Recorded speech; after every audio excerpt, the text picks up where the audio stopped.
Love जिहाद यानी शादी के बहाने धर्म परिवर्तन की कुछ असली कहानियों के बारे में जानिए। पहला मामला हरियाणा के नूंह जिले का है, जो मेवात में आता है, जहां आरोपों के मुताबिक 19 साल की एक हिंदू लड़की को 3 लड़कों ने पहले अगवा किया, फिर लड़की का धर्म परिवर्तन करके उसके साथ शादी की गई। यह घटना इसी साल 11 सितंबर की है और आरोपों के मुताबिक जिन लोगों ने इस हिंदू लड़की का अपहरण किया था उनके नाम है रियाज, अनीश और तलहा खान। लड़की के पिता के आरोपों के मुताबिक ये तीनों लोग इस 19 साल की लड़की को जबरदस्ती अपने साथ पानीपत ले गए और वहां इस लड़की का रियाज से निकाह कराकर उसका जबरन धर्म परिवर्तन कर दिया गया। आप इस शादी का एक वीडियो देखिए और फिर हम आपको आगे की खबर बताएंगे। ला इलाहा इल्लल्लाह मुहम्मदुर रसूलुल्लाह सल्लल्लाहु अलैहि वसल्लम।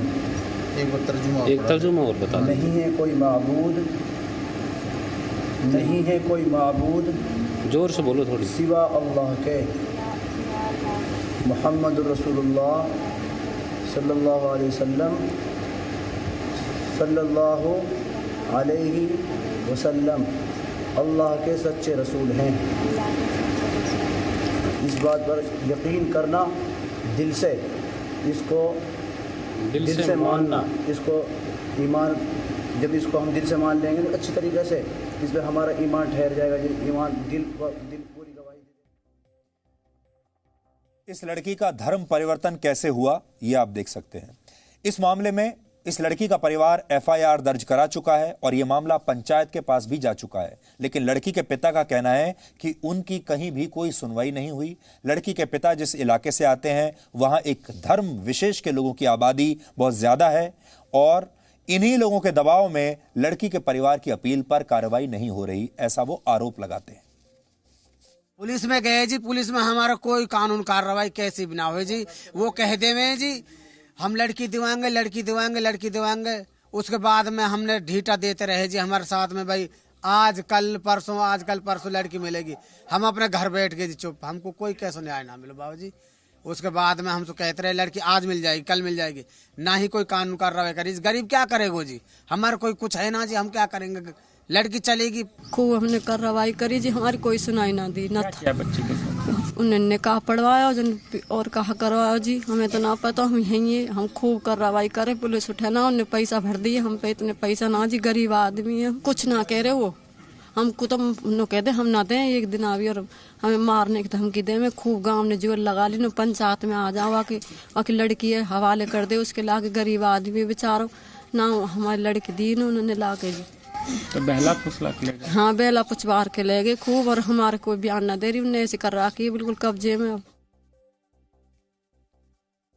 ये दूसरा मामला भी मेवात के पास राजस्थान के अलवर जिले का है और यहां भी एक पिता ने यह आरोप लगाया है कि उसकी बेटी का शादी के बहाने जबरदस्ती धर्म परिवर्तन किया गया।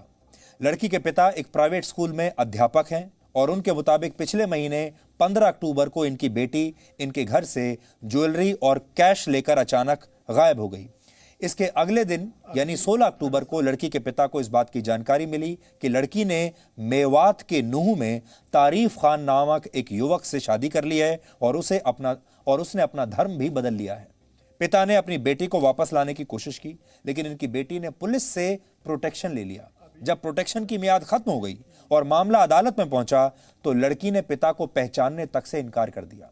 लड़की के पिता का आरोप है कि लड़की से शादी करने वाले तारीफ खान ने अपना नाम राहुल बताया था, लेकिन बाद में पता चला कि उसका नाम तारीफ खान है। लड़की के पिता का यह भी कहना है कि अगर तारीफ खान उनकी बेटी से सच में प्यार करता था तो उसने लड़की का धर्म परिवर्तन क्यों कराया और अपना नाम भी गलत क्यों बताया। कम से कम प्रशासन, सरकार और समाज मेरा सहयोग करे।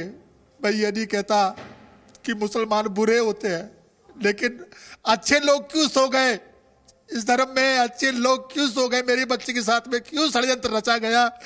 जो हिंदू नाम लेकर के हाथ में धागा बांध करके वो लोग मिलते थे, मेरी बच्ची को बरगलाया और फिर धीरे धीरे धीरे उसका माइंड मेकअप करके नहीं और मुस्लिम पद्धति से विवाह किया। नहीं तो हिंदू, मेरी बच्ची को हिंदू रहने देते, क्या दिक्कत थी मुझे। वो मुसलमान बन के रहता, मर्जी की मालिक है, कानून के आगे मैं भी नतमस्तक सकूं, मैं भी कानून की इज्जत करता हूं।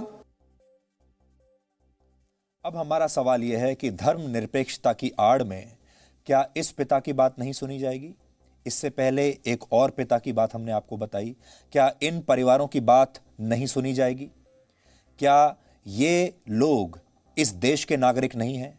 क्या इनके भी वही अधिकार नहीं हैं जो बाकी के लोगों के अधिकार हैं? और जो लोग हमारे जैसे न्यूज़ चैनल्स इनके अधिकारों की बात करेंगे तो क्या हमसे ये कहा जाएगा कि हम नफरत फैला रहे हैं? क्या हमसे ये कहा जाएगा कि हम समाज को बांट रहे हैं?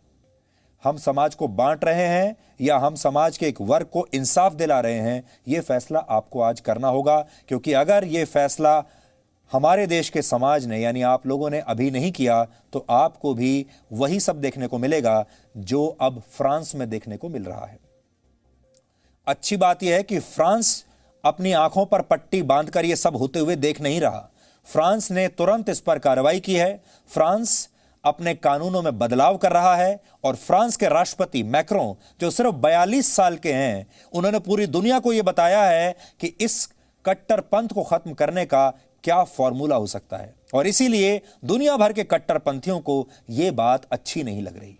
अब हम आपको धर्म परिवर्तन करके शादी करने पर इलाहाबाद हाईकोर्ट के 2 महत्वपूर्ण फैसलों के बारे में बताएंगे जो हाल ही में आए हैं, क्योंकि ये बहुत बड़ा मुद्दा है। इसे बहुत सारे लोग लव जिहाद के नाम से भी जानते हैं। हम लव जिहाद नहीं कह रहे, हम सिर्फ ये कह रहे हैं कि शादी करने के नाम पर धर्म परिवर्तन की जरूरत क्यों पड़नी चाहिए। इन सारी लड़कियों का धर्म परिवर्तन क्यों किया गया, जबकि संविधान इस बात की इजाजत देता है कि 2 धर्म के लोग आपस में शादी कर सकते हैं बिना धर्म परिवर्तन किए।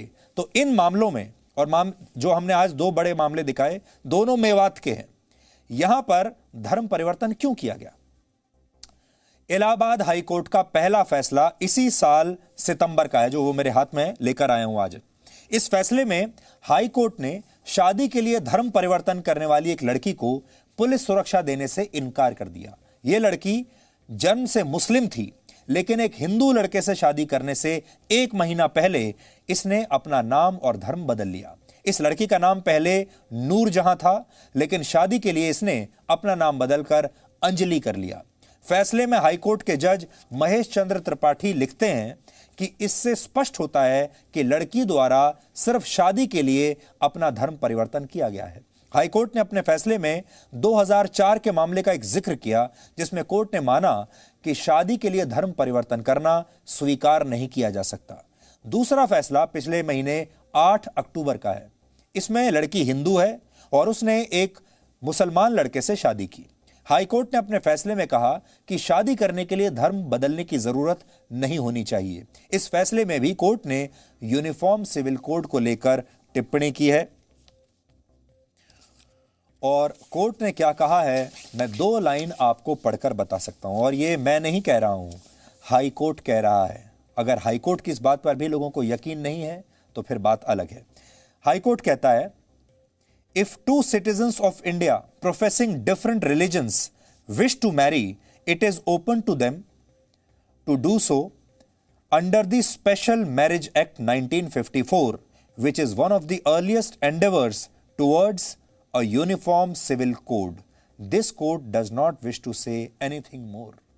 अदालत कह रहा है, कहती है अदालत, जज साहब कहते हैं कि अगर कोई 2 लोग जो अलग अलग धर्मों को मानने वाले हैं और वो शादी करना चाहते हैं तो उन्हें धर्म परिवर्तन की कोई ज़रूरत नहीं है, क्योंकि भारत के संविधान में स्पेशल मैरिज एक्ट 1954 इस बात की इजाज़त देता है कि कोई भी 2 धर्म के लोग आपस में बिना धर्म परिवर्तन किए शादी कर सकते हैं और वो विवाह संवैधानिक होगा, सही माना जाएगा। और वो आगे लिखते हैं कि this act is one of the earliest endeavors towards a uniform civil code. हम भी जो बार बार बात करते हैं वो यही तो है कि यूनिफॉर्म सिविल कोड इस देश में होना चाहिए। इलाहाबाद हाई कोर्ट के फैसले से साफ है, किसी से प्यार करने का मतलब ये नहीं कि शादी के बाद उसे अपना धर्म भी बदलना पड़े। लेकिन फिर भी हमारे देश में एक गैंग ये मानने से इनकार कर देता है और भारत में इनकार कर देता है कि भारत में लव जिहाद जैसी कोई चीज़ है।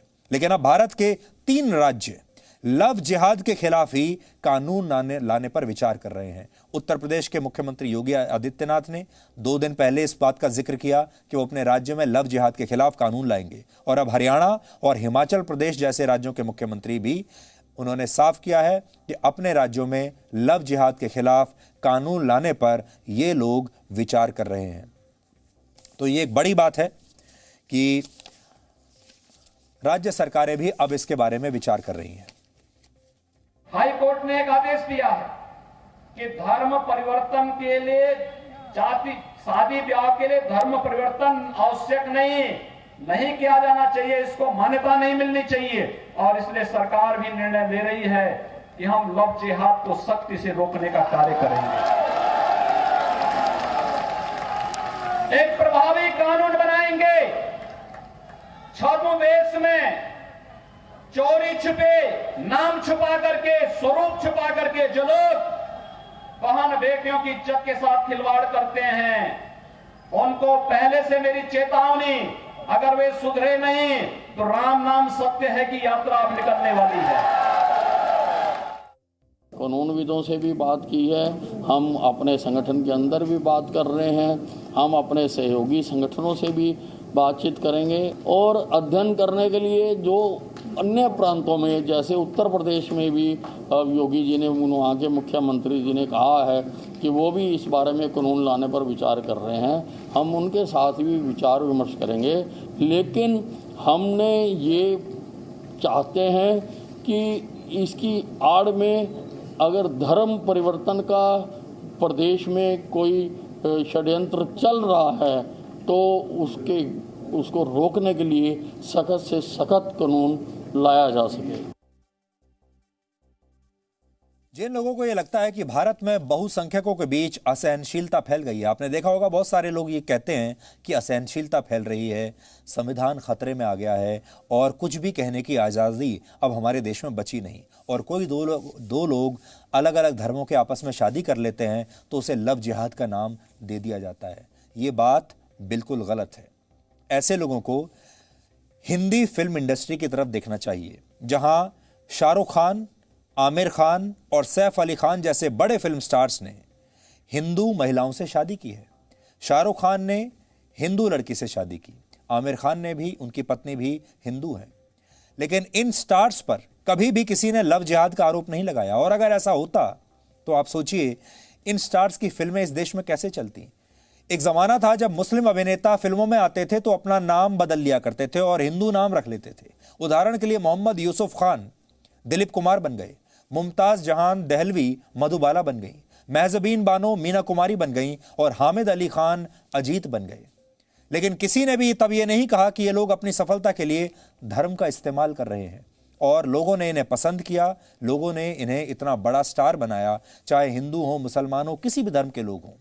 अब आप सोचिए, अगर इस देश का बहुसंख्यक समाज सहनशील ना होता तो क्या बॉलीवुड के इन बड़े बड़े कलाकारों को इतनी लोकप्रियता मिलती। इत्तेफाक से आज शाहरुख खान का जन्मदिन है। कोरोना वायरस से पहले जब भी वो अपने जन्मदिन के मौके पर अपने घर से बाहर आते थे तो उनके घर के सामने उनके हजारों फैंस की लाइनें लगी रखती थी। इन सभी धर्मों के फैंस शामिल होते थे और आज भी शाहरुख खान को किंग खान कहकर बुलाया जाता है। आज दिन भर किंग खान ट्रेंड कर रहा था क्योंकि आज उनका जन्मदिन है। अब आप सोचिए कि भारत का ये जो पूरा समाज है, अगर ये असहनशील होता तो क्या ये कभी शाहरुख खान को किंग खान बनने देता। लेकिन ये भारत देश शाहरुख खान को किंग खान कहता है, उसे किंग बनाया। इसी तरीके से आमिर खान की फिल्मों की सफलता अगर आप देखिए तो क्या उनकी फिल्मों को आप ये कहेंगे कि एक ही धर्म के लोग उनकी फिल्मों को देखते हैं। तमाम धर्मों के लोग उनकी फिल्म को देखते हैं, चाहे वो किसी भी धर्म से आते हों, किसी भी जाति से आते हों। ये सब कलाकारों की तस्वीरें इस समय आपके सामने हैं। क्या इन पर कभी किसी ने आरोप लगाया है कि इन्होंने लव जिहाद किया है? क्या कभी इनकी फिल्मों का कोई बहिष्कार हुआ है? ये सब आपके सामने आज है और ये बहुत बड़ी बात है। और ये बात आपको ये बताती है कि भारत एक सहनशील देश है। ये बात आपको ये बताती है कि भारत एक धर्मनिरपेक्ष देश है। लोगों को पूरी आज़ादी है, वो किसी के साथ विवाह कर सकते हैं, शादी कर सकते हैं और इससे उनके करियर पर कोई फर्क नहीं पड़ेगा, उनकी फिल्मों पर कोई फर्क नहीं पड़ेगा। लोग तब भी उन्हें उतना ही प्यार देंगे। आपको याद होगा कुछ महीने पहले हमने आपको जम्मू से जमीन जिहाद की खबर दिखाई थी और आपको बताया था कैसे रोशनी एक्ट नाम के कानून की आड़ में जम्मू कश्मीर में करोड़ों की जमीन को कौड़ियों के भाव बेच दिया गया। यह न सिर्फ अपने आप में जम्मू कश्मीर के इतिहास का बहुत बड़ा घोटाला था, बल्कि इसके जरिए जम्मू की बहुसंख्यक हिंदू आबादी को मुस्लिम आबादी से बदलने की कोशिश की जा रही थी, वहां की डेमोग्राफी बदलने की कोशिश हुई। पिछले महीने ही जम्मू कश्मीर हाई कोर्ट ने इस मामले की जांच सीबीआई को सौंप दी और अब जम्मू कश्मीर के प्रशासन ने रोशनी एक्ट के तहत बांटी गई तमाम जमीनों को वापस लेने का फैसला किया है। हमारे लिए बहुत बड़ा दिन है और जिन लोगों ने जमीनों पर कब्जे किए थे उनके नाम भी सार्वजनिक किए जाएंगे। इस साल मार्च में हमने आपको यह खबर दिखाई थी, हमने 25,000 करोड़ रुपए के इस घोटाले का पर्दाफाश किया था। लेकिन इसके बाद जम्मू की खबर दिखाए जाने पर हमारे खिलाफ केरल में गैर जमानती धाराओं में एफआईआर दर्ज की गई। तमाम जगहों पर हमारी शिकायत की गई कि हम समाज को बांट रहे हैं, हम नफरत फैला रहे हैं। तब हमने इस खबर पर क्या कहा था, इसकी एक छोटी सी झलक आज आपको देखनी चाहिए और आपको यह भी देखना चाहिए कि मीडिया की कितनी बड़ी जिम्मेदारी होती है, मीडिया को किन मुद्दों को उठाना चाहिए और जब हमने इस मुद्दे को उठाया तो उसका क्या असर हुआ वो भी आपको आज पता चलेगा। सरकारी जमीन पर मालिकाना हक देने वाले रोशनी एक्ट के तहत जम्मू में 25,000 लोग बसा दिए गए, जबकि कश्मीर में 5,000 लोग बसाए गए। सबसे ज्यादा हैरान करने वाली बात यह है कि हिंदू बाहुल जम्मू में जिन 25,000 लोगों को सरकारी जमीन का कब्जा दिया गया, उनमें से करीब 90% लोग मुसलमान थे, मुस्लिम थे।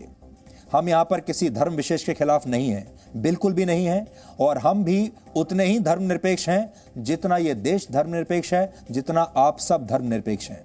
और धर्मनिरपेक्षता का मतलब यह है कि किसी खास धर्म को अहमियत ना देना, सबको बराबरी के दृष्टि से देखना। यहां हमारा मुद्दा यह है, हम ये नहीं कह रहे कि धर्म विशेष के लोगों को फायदा दिया गया, उससे भी बड़ा मुद्दा यह है कि हर धर्म को बराबरी का दर्जा नहीं दिया जा रहा।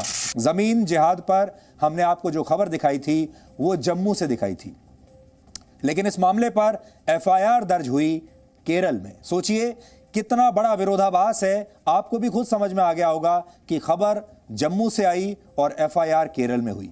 केरल में मेरे खिलाफ जो एफआईआर दर्ज की गई उसमें आरोप है कि जी न्यूज ने 11 मार्च को जो कार्यक्रम दिखाया उससे देश के मुसलमानों की धार्मिक भावनाएं आहत हुई और ये एफआईआर आईपीसी की धारा 295A के तहत दर्ज की गई है, जो नॉन बेलेबल है।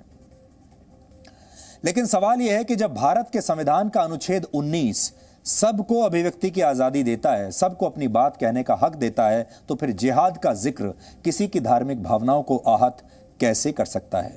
आईपीसी की इस धारा को उन पत्रकारों के खिलाफ नया राजनीतिक हथियार बनाया जा रहा है जो सच दिखाने की हिम्मत करते हैं। इस देश में ऐसे गिने चुने पत्रकार ही अब बचे हैं, लेकिन कई राज्यों की सरकारों को यह सच पसंद नहीं है। तो अब रोशनी एक्ट के तहत जितनी जमीन बांटी गई थी वो सब वापस ले ली जाएगी और आज ये जी न्यूज़ के लिए एक बहुत बड़ी सफलता है और हम ये मानते हैं कि हमने अपना कर्तव्य निभाया, हमने अपना फर्ज निभाया। और जो दूसरा गैंग है जिसे हम टुकड़े टुकड़े गैंग कहते हैं, जो हमेशा कहता है कि संविधान खतरे में है, उन्हें एक बहुत बड़ा झटका लगा। लेकिन आज आप सबसे हम ये अपील करना चाहते हैं कि 70 साल से जो व्यवस्था चल रही है उस व्यवस्था को अब हमें बदलना होगा और जो नफरत फैलाई जा रही थी उस नफरत को जो चैनल रिपोर्ट कर रहे हैं वो चैनल्स को अब लगातार परेशान किया जा रहा है और अब ये कहा जा रहा है पहले एफआईआर का डर, उसके बाद अदालतों का डर, अब गला काटने का डर और फिर ये डर कि विज्ञापन मिलने बंद हो जाएंगे, चैनल एक दिन बंद हो जाएगा। इसके बारे में आज आप सोचिएगा जरूर।